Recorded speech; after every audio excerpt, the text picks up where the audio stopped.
भारत की आज़ादी की लड़ाई में असंख्य वीरों ने अपने प्राणों की आहुति दी। कुछ को इतिहास ने बड़े अक्षरों में जगह दी तो कुछ गुमनाम हो गए, लेकिन जो नाम हमेशा अमर रहेंगे उनमें अशफाक उल्लाह खान प्रमुख हैं। वे केवल एक स्वतंत्रता सेनानी ही नहीं बल्कि भारत की गंगा जमुनी तहजीब, भाईचारे और बलिदान की अद्वितीय मिसाल भी थे।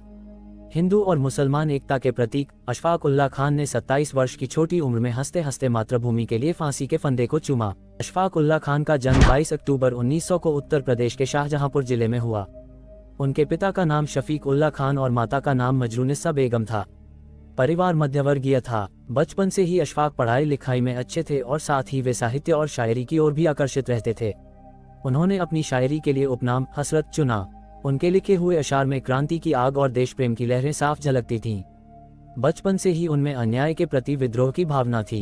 अंग्रेजों के अत्याचार, गुलामी की बेड़ियां और अपने देशवासियों की दुर्दशा ने उनके मन को गहराई तक झकझोर दिया। 20वीं शताब्दी के शुरुआती वर्षों में भारत में दो धाराएं समानांतर चल रही थीं। एक, अहिंसात्मक आंदोलन महात्मा गांधी के नेतृत्व में। 2, क्रांतिकारी आंदोलन युवा क्रांतिकारियों द्वारा चलाया गया। अशफाक उल्लाह खान का झुकाव क्रांतिकारी आंदोलन की ओर हुआ।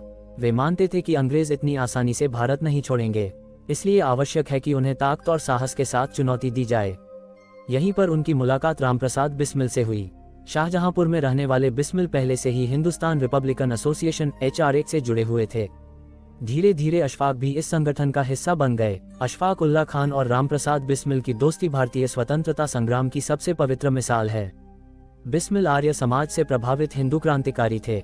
अशफाक उल्लाह कट्टर मुसलमान घराने से थे, लेकिन जब बात देश की आती थी तो इन दोनों के बीच केवल एक ही रिश्ता बचता था, भारत माता का सपूत। दोनों ने कई योजनाएं बनाई, संगठन को मजबूत किया और युवाओं को जोड़ा। 9 अगस्त 1925। ब्रिटिश सरकार से लड़ाई लड़ने के लिए क्रांतिकारियों को धन की बहुत आवश्यकता थी। अंग्रेज सरकार का खजाना बार बार रेल द्वारा लखनऊ से शाहजहांपुर और आगे तक ले जाया जाता था। 9 अगस्त 1925 को अशफाक उल्लाह खान, रामप्रसाद बिस्मिल, राजेंद्रनाथ लाहिड़ी, चंद्रशेखर आजाद और अन्य साथियों ने मिलकर लखनऊ के पास काकोरी स्टेशन पर चलती ट्रेन से अंग्रेजी खजाना लूट लिया। ये घटना ब्रिटिश सरकार के लिए बहुत बड़ा झटका थी। अब तक अंग्रेज मानते थे कि भारतीय कभी इतनी साहसिक कार्रवाई नहीं कर सकते। काकोरी कांड ने क्रांतिकारी आंदोलन को नई पहचान दी। काकोरी कांड के बाद अंग्रेज सरकार बौखला गई। चारों तरफ छापे पड़े और क्रांतिकारियों की खोज शुरू हुई। रामप्रसाद बिस्मिल शाहजहांपुर में पकड़े गए, राजेंद्र लाहिड़ी बनारस से और अंततः अशफाक उल्लाह खान को दिल्ली में उनके ही एक करीबी की गद्दारी से गिरफ्तार कर लिया गया। गिरफ्तारी के बाद उन पर कठोर मुकदमा चलाया गया। अंग्रेजों ने कोशिश की कि वे टूट जाएं और अपने साथियों के खिलाफ बयान दें, लेकिन अशफाक ने अडिग रहकर सब झेल लिया। काकोरी कांड का मुकदमा लगभग 1.5 साल चला। ब्रिटिश न्यायालय ने इसमें कई क्रांतिकारियों को अलग अलग सजाएं दी। रामप्रसाद बिस्मिल, अशफाक उल्लाह खान, राजेंद्र लाहिड़ी और ठाकुर रोशन सिंह को फांसी की सजा सुनाई गई। कई अन्य क्रांतिकारियों को आजीवन कारावास या काले पानी की सजा मिली।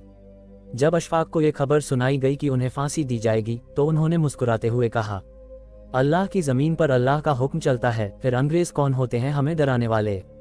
मौत से मुझे डर नहीं। गोंडा जेल में बंद अशफाक उल्लाह खान ने अपने आखिरी दिनों को बहुत हिम्मत और हौसले से गुजारा। वे इबादत करते, साथी कैदियों को हिम्मत बंधाते और अपने देश प्रेम को शायरी में ढालते। उनकी लिखी कुछ पंक्तियां आज भी प्रेरणा देती हैं। ग्रेटर दैन जिंदगी तो अपने दम पर जी जाती है, दूसरों के कंधों पर तो सिर्फ जनाजे उठाए जाते हैं। 19 दिसंबर 1927 की सुबह गोंडा जेल में अशफाक उल्लाह खान को फांसी दी गई। उनकी उम्र मात्र 27 वर्ष थी। वे हंसते हुए फांसी के तख्ते पर चढ़े और अंतिम समय तक भारत माता की जयकार करते रहे। अशफाक उल्लाह खान की शहादत केवल एक बलिदान नहीं थी, बल्कि यह भारतीय स्वतंत्रता संग्राम की धड़कन थी। उनका जीवन हमें 3 बड़ी सीख देता है।